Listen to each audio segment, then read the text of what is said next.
Welcome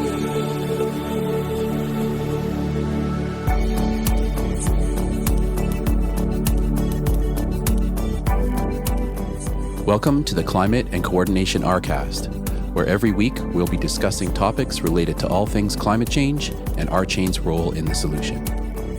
We will be discussing technologies that can adapt and coordinate massive amounts of data like never before, forming social architectures that grow collective intelligence, sharing and evaluating data planetarily, all while maintaining personal privacy and personal data ownership. A new decentralized economy is forming as we move from the third industrial revolution, digitization, to the fourth, decarbonization. By building a co-op, built on a correct by construction, concurrent, scalable solution, RChain is structured to build out the new technology that will be required for a flourishing regenerative planet. Please join us on this journey.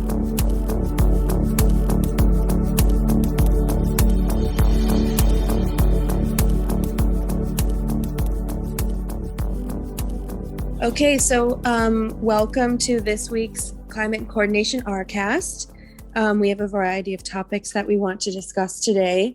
And the first topic I wanted to mention is that the G7 summit just had a meeting, and I have a link here. This is from Yahoo News, and it's talking about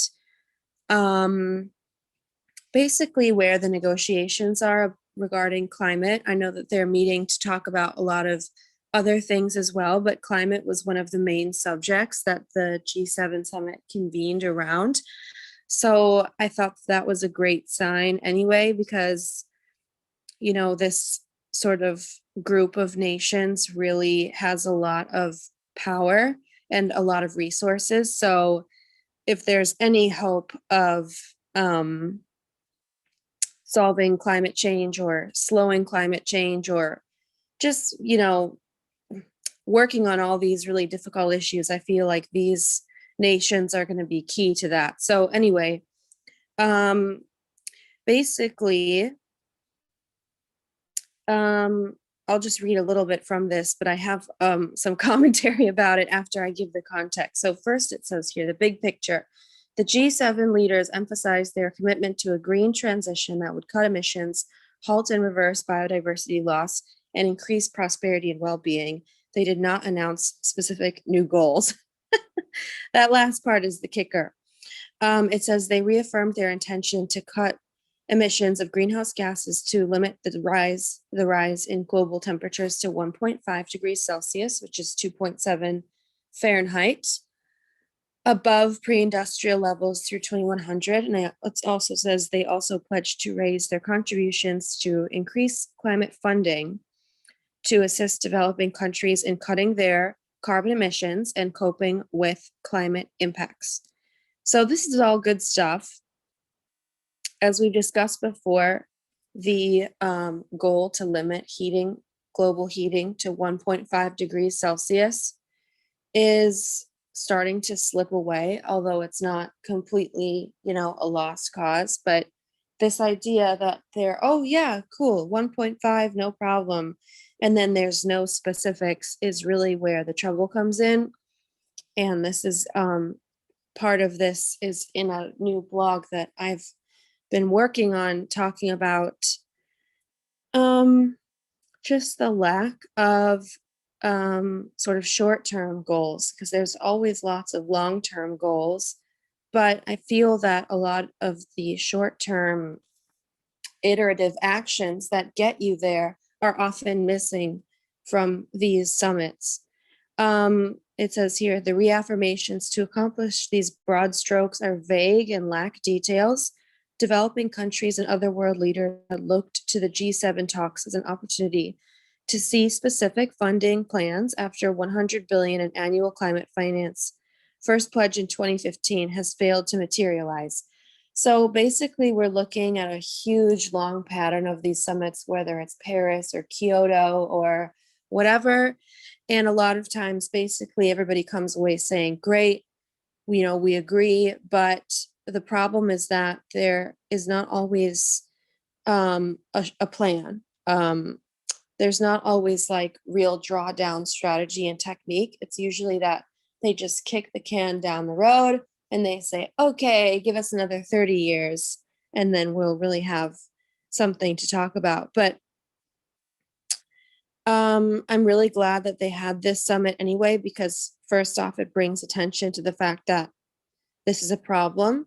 And, I think it gives these nations a chance to reflect on what the progress has been. And, it's good that America is part of these talks once again. But I feel that there's going to be kind of an opportunity for a lot more specific short-term targets to be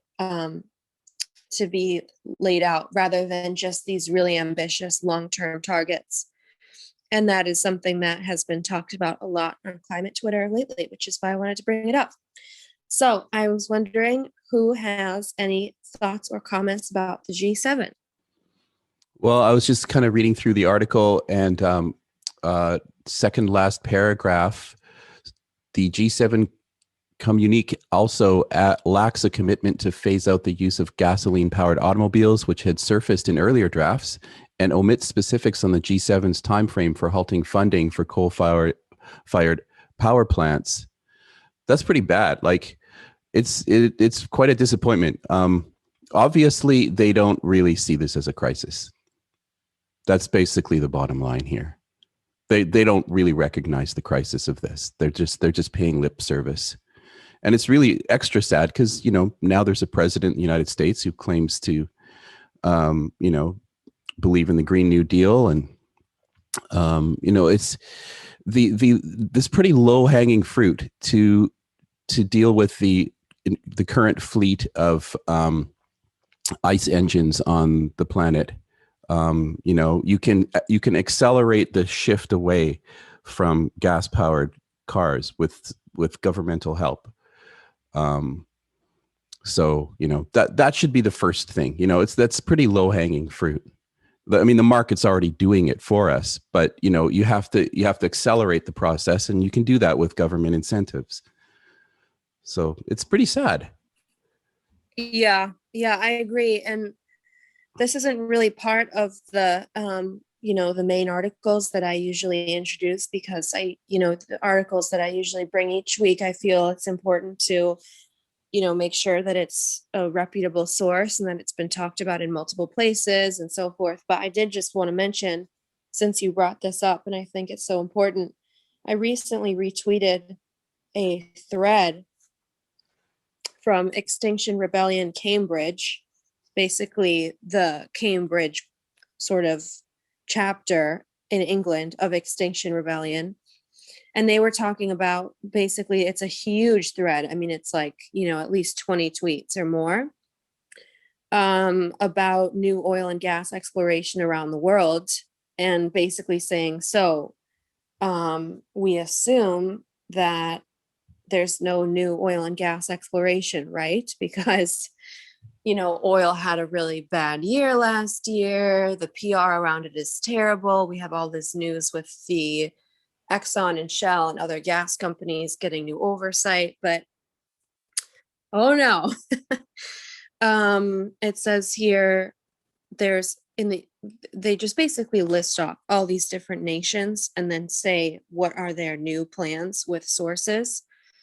So this one says there's drilling in Alaska, 17 million barrels a day, $323 billion to be spent in the next 4 years.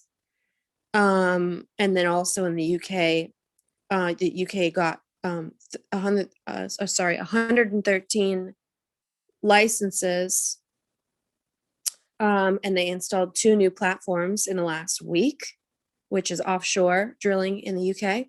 And then in China, it says there's 19 new projects in 2021, increased production 4% to 545 to 555 million barrels of oil equivalent, targeting 640 million barrels of oil equivalent in 2023. Anyway, it just goes on and on and on. Abu Dhabi, Russia, Canada, Uganda, Greece, Mexico, Brazil, Japan, Australia. All of these, Qatar, New Zealand. I mean, it just goes on and on and on. with all of these nations and what they're planning to do. And I guess like the idea is like, oh, they're only doing a little bit more. But when you really add it up, I mean, you're talking of billions and billions of barrels of oil a day. And it really does add up, you know. I'll share this. I don't usually do this, but let's just do this anyway. Because you know, why not? I'm going to, let's see if I can share this. Oh yeah, I'm just going to share a link to this thread because for those who have Twitter, if anybody wants to look at my Twitter, they can see this. But I just shared the link to that thread in our chat because it really shocked me that there was so much new oil and gas, and I really thought that this era was like starting to come to an end. But as we know, you know, this industry is really trying to hang on as much as it can, and people are still investing in Exxon and doing other stuff like that because in the short term it could be profitable. In from a certain perspective, a very narrow, somewhat suicidal perspective. And yeah, I just think it's really sad that these countries are like, oh, we'll squeeze out another couple percent. But it's like, even with a couple more percent of production, you're really talking about, you know, billions of barrels of oil. And so, like, this is where it starts to really heat the planet. Like, people used to think, oh, the earth is so big, the ocean is so vast, there's no way that human activity could really harm the planet. But it's like, I think the people who say that stuff or who used to say that kind of stuff just really weren't aware of the scale at which, you know, we were fishing, the scale at which we were burning, the scale at which we were slashing. You know, I saw a report recently that said we lose about the area of Germany in forests every year, something like that. So it's like people just don't realize like how vast these operations are. And not to be, you know, doomsday person, like retweeting this new oil and gas stuff, but I just want people to realize like what's really going on because the scale is really the key to it. And, you know, any one of these projects is not going to make a headline.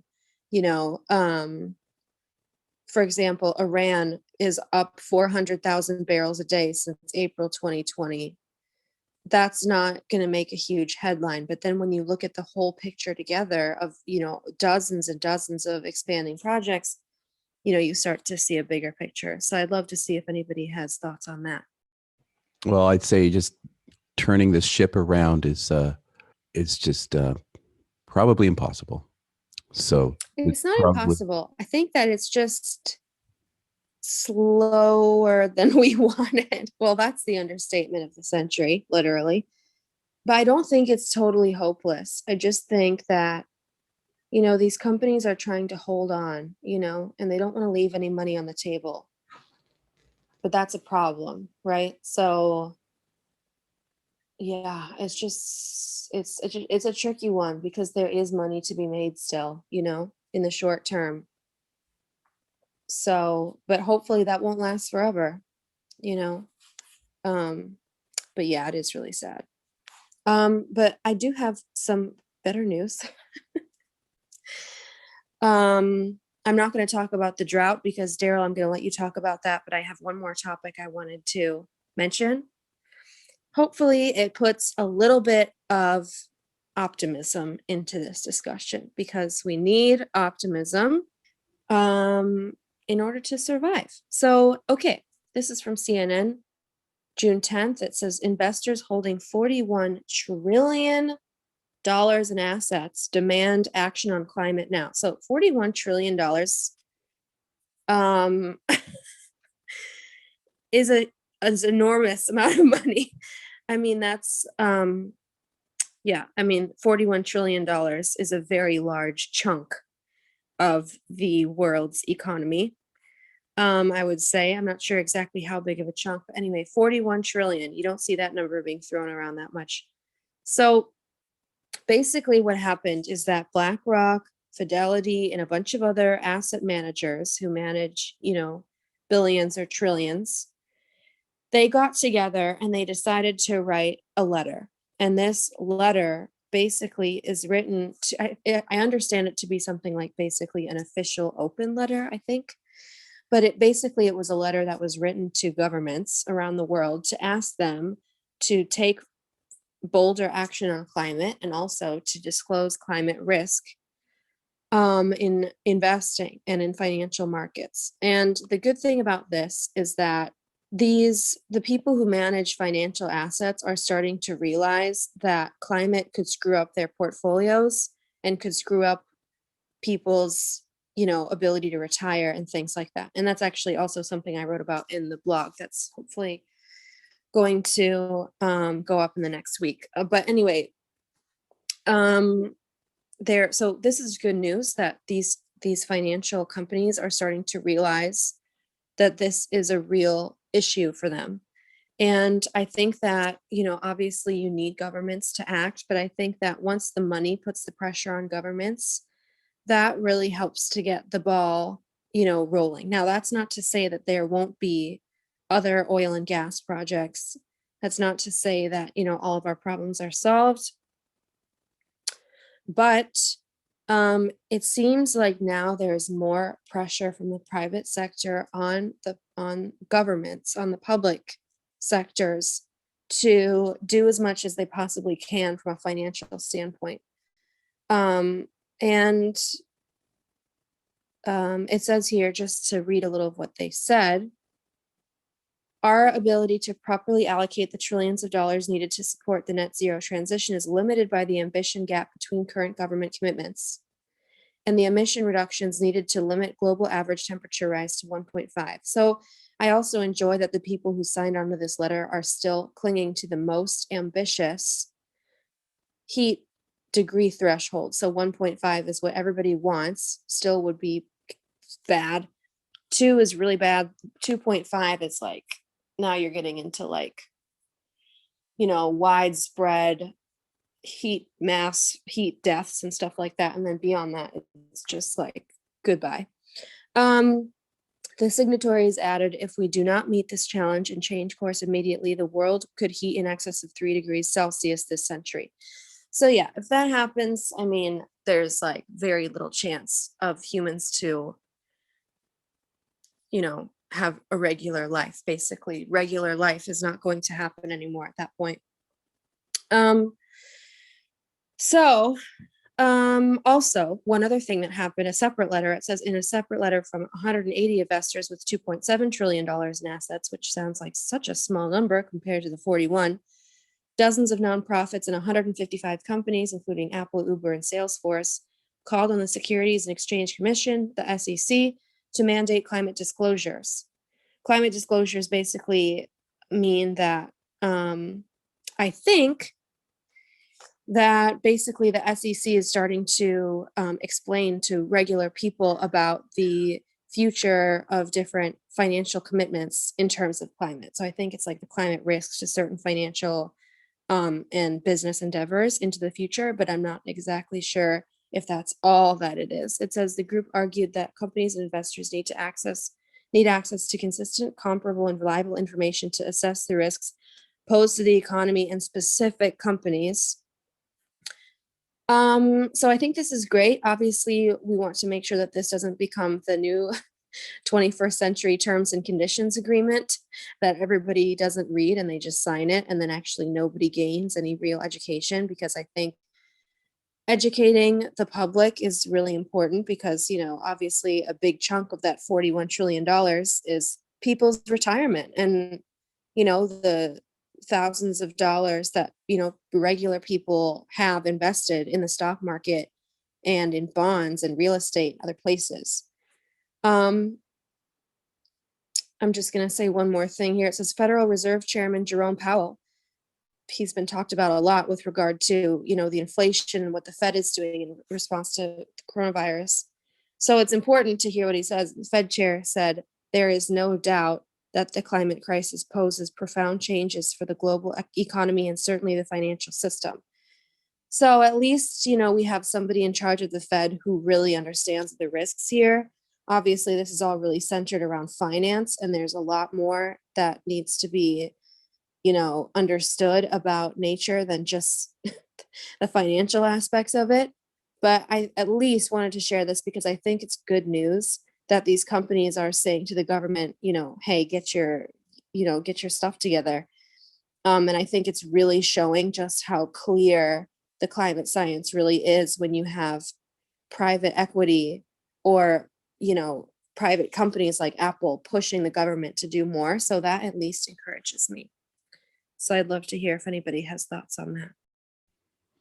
Well, there's kind of two different threads you're mentioning there. So I'll talk about the first one, which is the $14 trillion clump of people who 41 trillion. 41 trillion. Yes, sorry. Yeah, like that's I know it's astronomically high. I know more than twice the US deficit or something.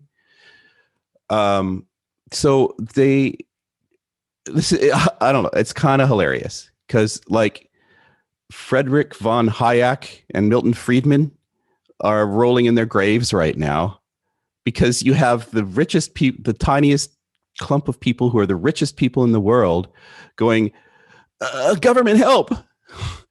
The whole idea that, anything the government can do, the market can do better.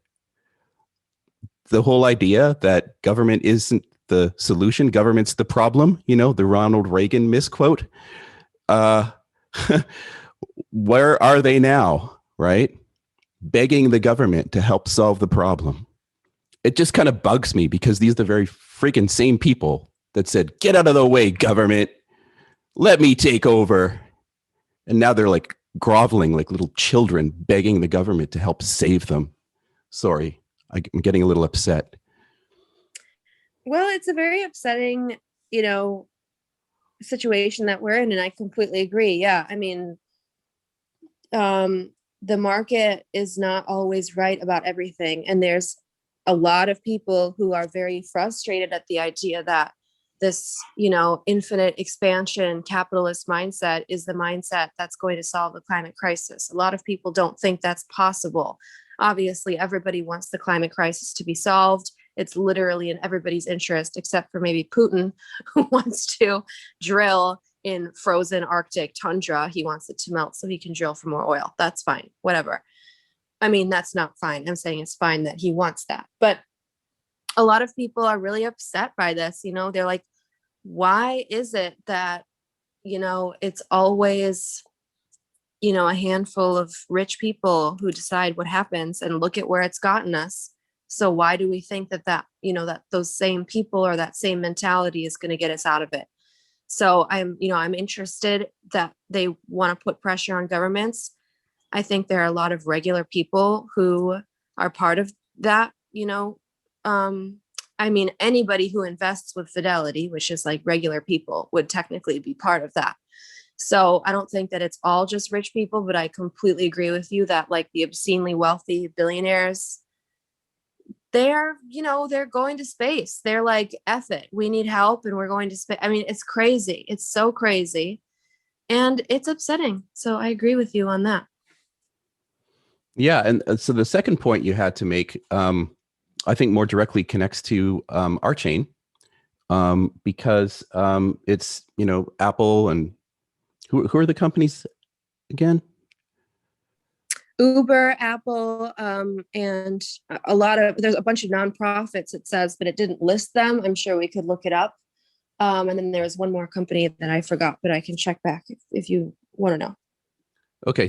And they're asking the SEC to kind of come up with a solution that's at least connected to a technical problem that has to be solved. Yeah.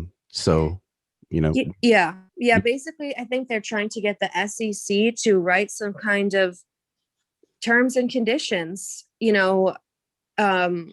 for investors or for companies, and also for specific companies. So basically to say, from a financial standpoint, this is what the deal is, so that if and when climate disrupts certain industries like this, like for Uber, they could be like, well, we're not going to come pick you up if there's, this flooding, and we're not going to do this, but you know what I mean? So it's like, there's these things that can happen. Or, the Apple store might close if the temperatures are in excess of whatever, and how that might impact the company. So it's like, companies need to like make plans, right, to realize how, if they are situated in a place where it's flooding all the time, or they're situated in a place where it's drought, what is that going to do for them? So I think the SEC needs, I think they're asking the SEC to try to help them come up with that framework, which of course super volatile because the science is evolving all the time. So anyway. Yeah, well, like I've said many times, Lawrence Lessig in Code and Other Laws of Cyberspace talks about the 4 ways to affect behavior in a society: architecture, market, norms, and laws. So they're asking for the laws to kind of be established so that they can apply the architecture. And this is where, RChain could help out, because they're going to need some kind of trustless, immutable ledger to verify. The verification process is going to have to be implemented. So, RChain can come to the rescue. Yeah, there's going to need to be a lot of rescuing going on, I think, and we're in a heat wave now in California, and, it's people still don't make the connection. Sometimes when I'm trying to be really cynical and a little bit funny, when people say, oh my God, it's so hot today, I say, well, it's the coolest it's going to be for the next 100 years. So enjoy it, and people sort of look at me like totally shocked, but it's, people are still, I don't know. They're like, oh, it's a heat wave. Oh, gee, darn it all to heck. It's like, no, this is a crisis. This is accelerating. And, and maybe this would be a great time for you to talk about the drought, because that's a huge issue. Yeah. Just before, I just wanted to weigh in and say, it's been my personal opinion now for several years. And I've voiced it here many times, about turning the ship around. The only thing that's going to turn the ship around is the acceleration of disasters. People are not going to move until they feel the pain. And it's unfortunate, but it's so the only thing that we can do now is to make our ability to respond to the consequences better than it currently is. I totally agree with you. It's like, by the time people do turn around because it's affecting them, it's too late. Yeah, that's right. But I don't think it's going to be too late in the sense. So to me, the question has been, are we going to lose all of human culture, or is there some way to retain some of it? And that's been my, I just want to make sure that we don't lose it all. And I still believe it's possible that humanity isn't just completely wiped out.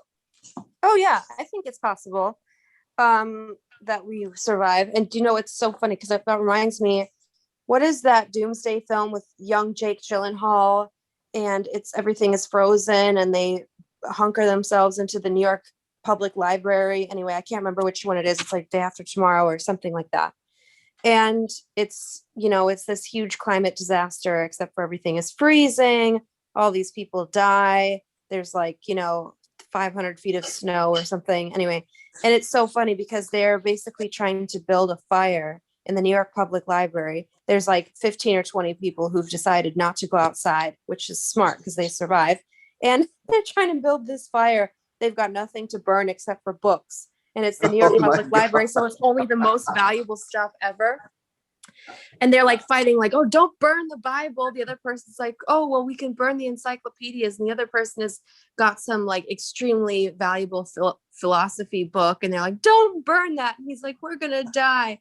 And it's so funny to watch them have this argument about what is going to be burned. And finally, in the end, the Bible gets saved, and you see the guy sleeping with the Bible, and it's perfectly wrong decision.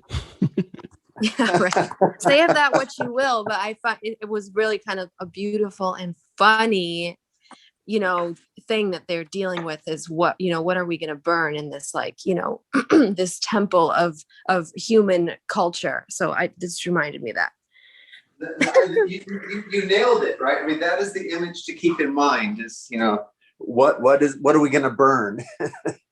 And as we burn more and more oil, what is that going to result in burning in terms of human culture?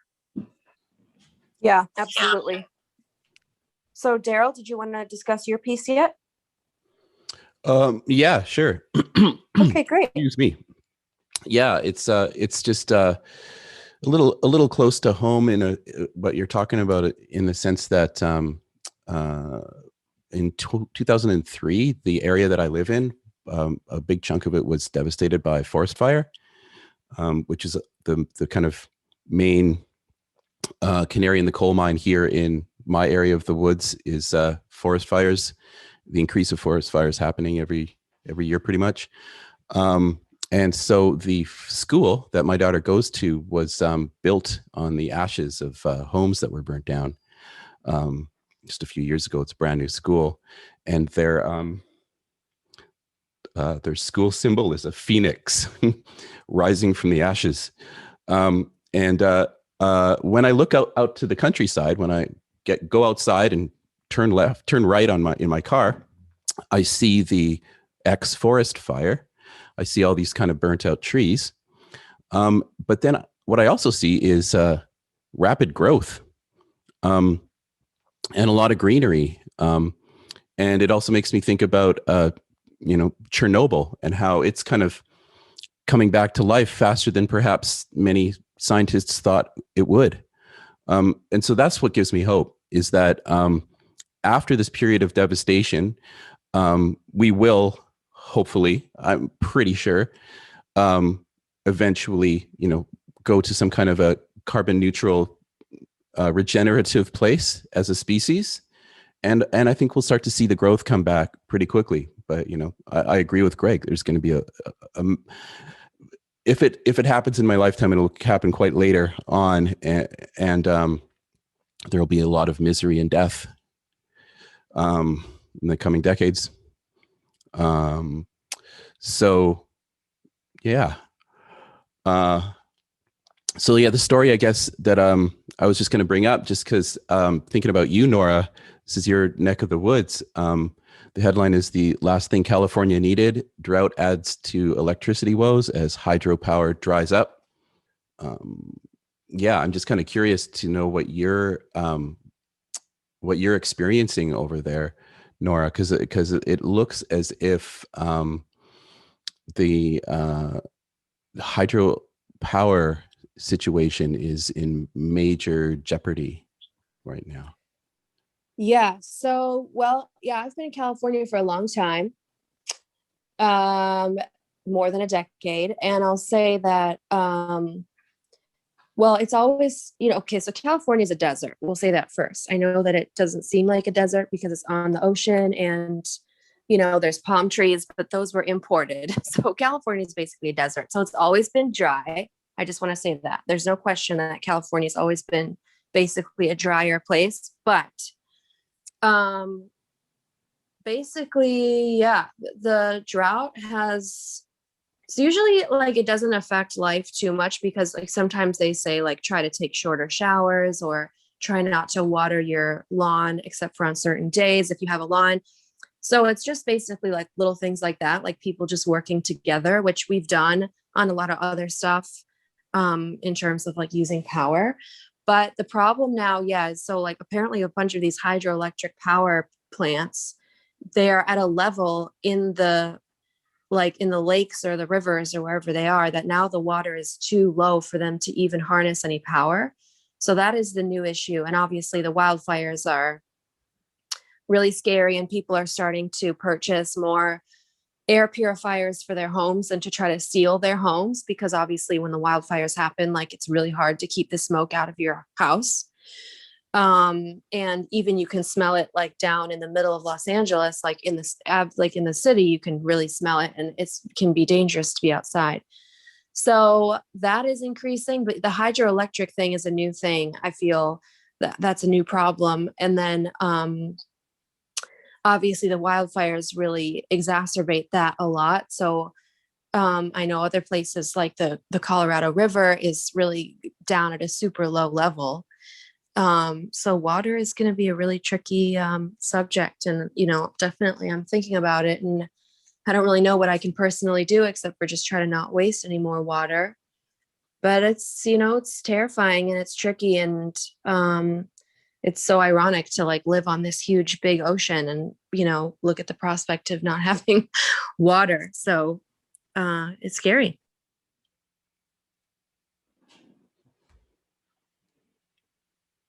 Yeah, it must be a weird feeling down there.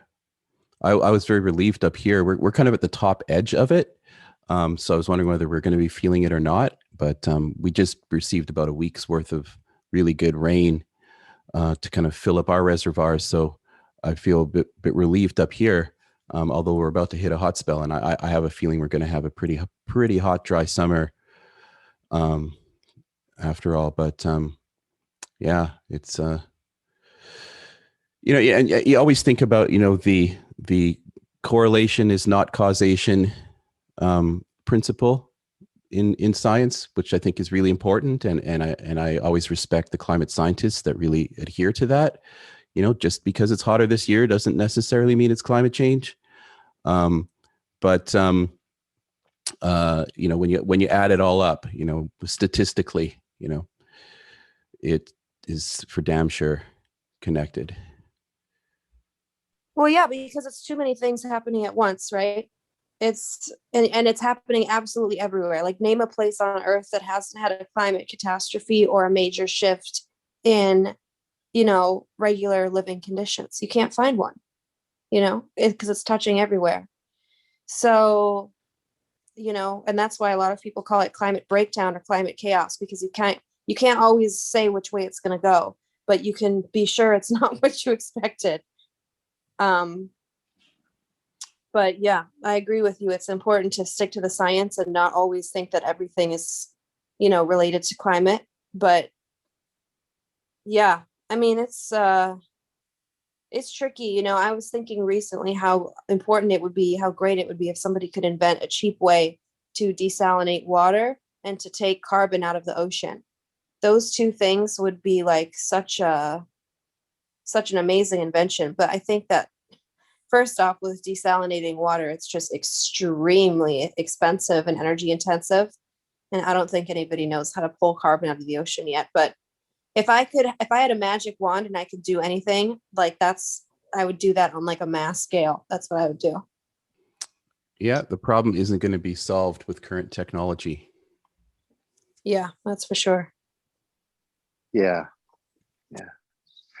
Well, I have some more fun things to think about, but I think they actually they do dovetail directly into what we're talking about. And the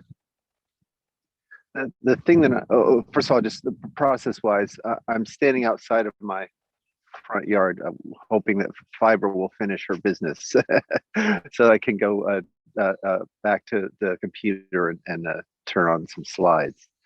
So hopefully just a couple of minute preamble before I sort of launch into a slide-based presentation.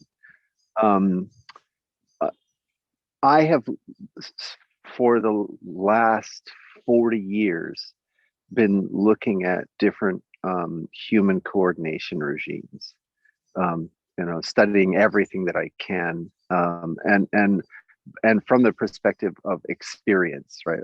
I'm not interested in having an unembodied understanding of coordination. I'm much more interested in embodied understanding. So, for example, this was part of the point I was trying to make at the RChain governance forum when I presented 3 different approaches to human coordination. It was that were outside of the norm. It was because I had personal experience with those forms, and And, you know, I wanted to share with people that it is possible to organize ourselves in a way where there isn't, you know, there isn't a king, there isn't a president, and yet we're still able to achieve amazing things. And, you know, at least in one of those, when the Seattle Guitar Circle presented, music was the sort of organizing principle.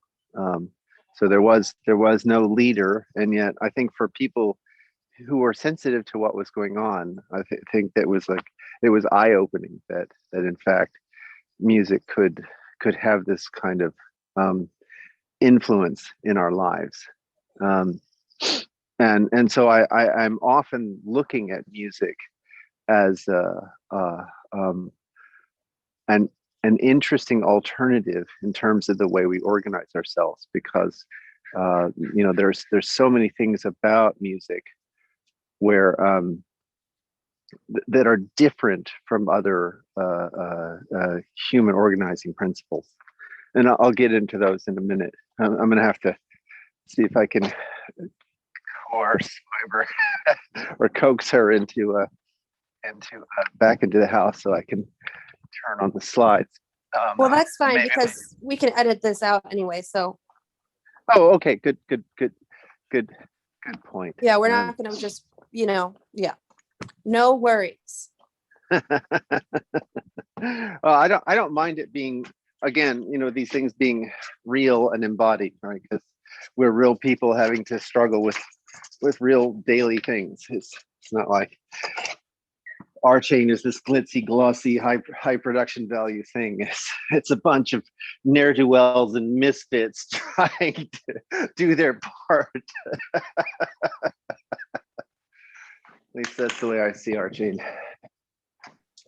All right, Darryl, I'm going to switch devices. So if you can let me into the room, that would be great. Okay.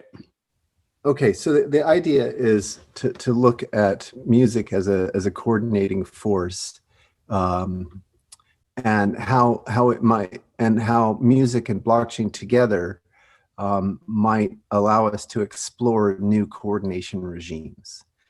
And one of the important things is to be, how fast can we explore these new coordination regimes? You know, how quickly can we throw something together and and begin to explore it and get some experience with it. And also to do this in a way where we have some fun. So I really love couching this in terms of games. So I'm going to describe this as a game for communities. It's a communal music making. And one way to think about this is, you know, just like with the usual games, there's a kind of game board or a space to play. And then there are also going to be a couple of teams of players, you know, like with a soccer game or, you know, a baseball game, you know, there are teams of players. So there are going to be two teams. We'll talk about those. But I will use concepts driven or coming from rolling. And part of that is to show how the concepts embodied and embedded in rolling make it possible to quickly conceptualize these forms of coordination and then put them into action. So the game board is made of a bunch of a collection of pools. You know, on the page I have depicted 4 of them, but there could be more, there could be less. The pools we think of as associated with timbre. So for example, the timbre of a violin, a viola, a cello, and a bass, right? So the timbres that we find in a string quartet, it doesn't have to be just those timbres. And we'll touch on that in a moment, but within each pool, there are going to be some rolling processes that are listening for 2 kinds of events. Now, these events are going to happen in 2 distinct namespaces. So one namespace is the pitch namespace. And in one instantiation or version of this game, there are 37 Rolang channels, one for each channel of the 12 pitches in 3 octaves, and one channel for a rest. And in the other namespace, we have channels that represent duration. So you might have 8 channels, for example, so the 5 durations corresponding to a 16th note through a whole note, plus let's say a 16th, an 8th, and a quarter note triplet, just to give it some rhythmic interest or complexity. So now what we're saying, again, just to emphasize that there's flexibility here. You could have, instead of the string quartet, you could have an electric bass, a keyboard, an electric guitar, and an acoustic guitar. The timbres don't have to be pitched. There's a variation of the game where the timbres are not pitched. So you could include drum sounds. So the concepts readily support this, and you can write the Rolang code so that you could swap this out relatively quickly. And just to visualize, you can imagine that you've got this board where there are these pools, and you've got these players, and the players are going to essentially deposit some events. You could think of them as depositing cards, but what we're saying is that that action of depositing things or playing cards into one of the pools corresponds to deploying something on the blockchain. That's the idea. And so inside the pools, you have Rolang processes that are of a certain shape. It's a join comprehension. So the for comprehension is listening on the pitch channel and a duration channel. Because it's associated with a given pool, it's already got a timbre. So you can sound, once you get a pitch and a duration, you can sound you can record a MIDI sound, or even just record it as a notation on a score. So to make this even a little bit more concrete, so you can imagine that in the viola pool, we have a process that is listening on the A3 pitch. So that A3 is in the third A occurring on the piano keyboard, and the quarter note duration. And when it gets those two, it will record the sound of the viola playing an A3 pitch for a quarter note. Likewise, you'll have one listening on the C3 pitch for an 8th note, and get both of those. You'll sound the viola at the C3 pitch for an 8th note. So this is, a basic shape of processes. What we're really saying is that each pool is going to have a bunch of those that are all listening. And note that these processes don't recurse. So once they're used up for good. So this has to do with termination in the game. Musicians are going to be able to output either a pitch with a certain number of tokens associated with it, or a duration with a certain numbers of tokens associated with it. So, for example, Alice might output A3 with 100 tokens, and Bob might output quarter note with 50 tokens. And then when both of those events show up at the pool, then you can get the realization of that pitch in the unfolding performance or score. Now there will be potentially competition across and within the pools, and that will have to do later with the economics of the game. So musicking proceeds in rounds. So at the front end of the game, at the outset of the game, you're going to select a number of bars at a given time signature. And then in a given round, all the players keep playing until the beats of the bar are filled up. A musician does not have to play in a bar. It can deploy a 0 as opposed to deploying a rest. And the 0 means I pass for this round. So this also has to do, this impacts the termination of the game. The number of tokens that are available within the population of musicians determines how long they can play. The number of bars determines how long you can play. And the musicians can always just pass. And so if they want to terminate the game early, they can just deploy a bunch of zeros, and that would terminate the music playing.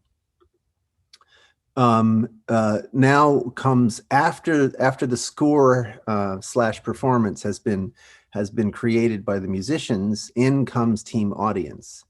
And so what the audience members are going to do is they're going to listen to the piece. So imagine Carol listens to the piece. Now, in order to be an audience member, Carol is going to have to buy a seat.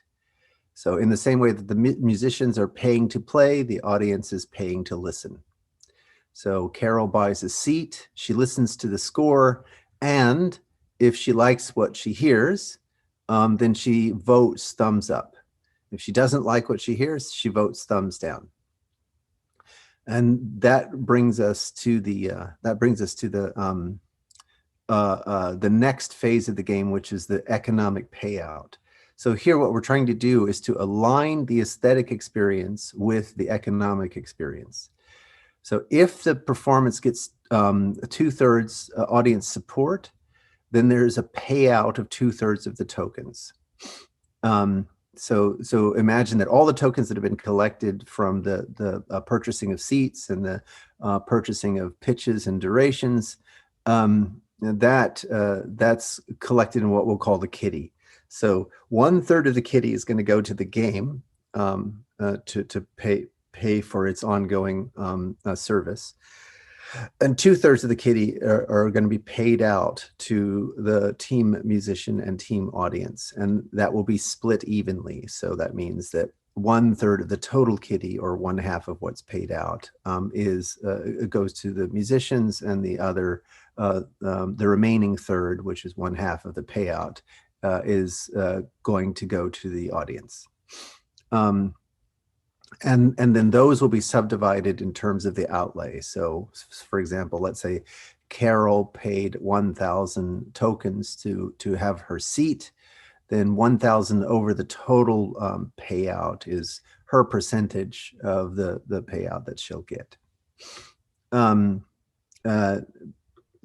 If, however, the performance does not get 2/3 support from the audience, then 5/12. So sorry, this is just another picture of the previous situation. If the performance fails to get 2/3 audience support, then you flip a coin, and either 7/12, let's say heads, determines that 7/12 goes to the musicians, 7/12 of the kitty goes to the musicians, or if it's tails, then 7/12 of the tokens goes to the audience. And then the remaining 5/12 it goes to pay for the game service. Notice that we can modify the game. So you can get different levels of difficulty. So instead of having the pitch namespace to have 37 channels, you can have it have 16 channels, so 3 octaves of a pentatonic scale plus a rest. And notice that, wind chimes, for example, are often tuned in pentatonic because random sequences through the pentatonic scales are quite pleasant. You can increase the difficulty moving from pentatonic to diatonic. So that's 22 channels, 21 pitches plus a rest, and then your level 3 would be the chromatic scale. So there's levels. Additionally, you don't necessarily have to just produce music. Instead of having pitches, you could swap out colors for pitches, and now the pools become spaces on a grid, like a hex grid or a square grid, and the pitches become colors. So that's a variation on the same structure, and the pitch and color idea compose. So you could, instead of listening for tuples, you listen for triples. So you listen for a color and a pitch and a duration.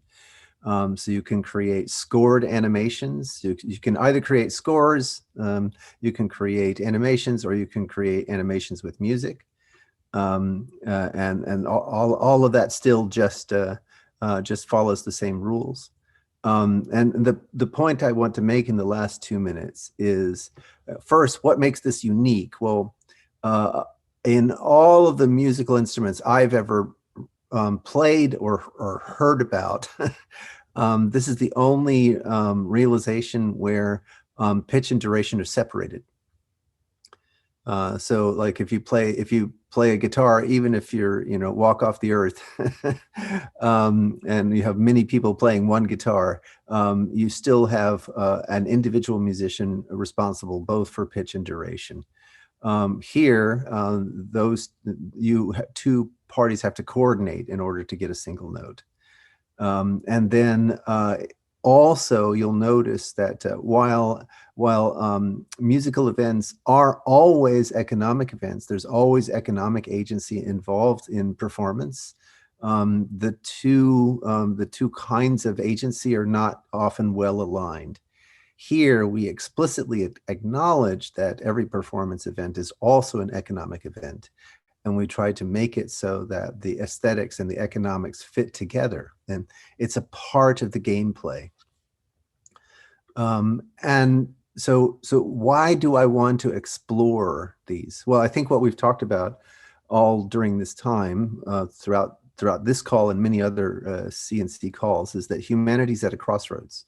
We're at a point where even just to deal with the consequences of climate change, not to stop climate change, but just to deal with the consequences, is going to require that we work together at a level that we have never done before in human history, or we risk the loss of human culture. So as Yuval Noah Harari points out in Homo sapiens, coordination and cooperation are primates' superpower, Homo sapiens' superpower, and it shows up in us in ways that are unparalleled in other species. And over time, we've developed these tools to focus and amplify the superpower. So capital is a really good example, telecommunications is another, and music is yet another. And sort of one of the things that we've touched on here in this call today, but also in many other calls, is that arguably capitalism and technocentrism have pushed us to this precipice. And music offers this qualitatively different experience. So for example, when we talk, we have to take turns or it becomes too disorderly and too noisy to work. Harmony, on the other hand, is literally made from many voices coming together. Music offers us a way to feel time, to be in tune, to be sensitive to tone. And it could be that these are some of the qualities we need to level up our superpower. So it could be that it isn't that we have been pushed to the precipice so much as brought to the concert hall. At least it's a comforting thought. Either way, we're going to have to explore new coordination regimes, and we're going to have to do so very, very quickly.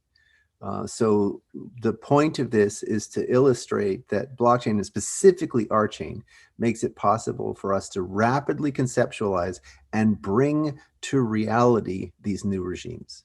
So I know we're 1 minute over, but I'll close it off there. Any quick comments, last words or thoughts? Oh, Greg, I love your ability to draw seemingly unrelated things together. I think that is such a unique talent, and I think this game is really interesting. So I'm really glad that you were able to present it to us. And we have lots more coming up on future talks. So thank you, everybody, for the great conversation. And make sure you're following RChain on Twitter and you're subscribed on YouTube.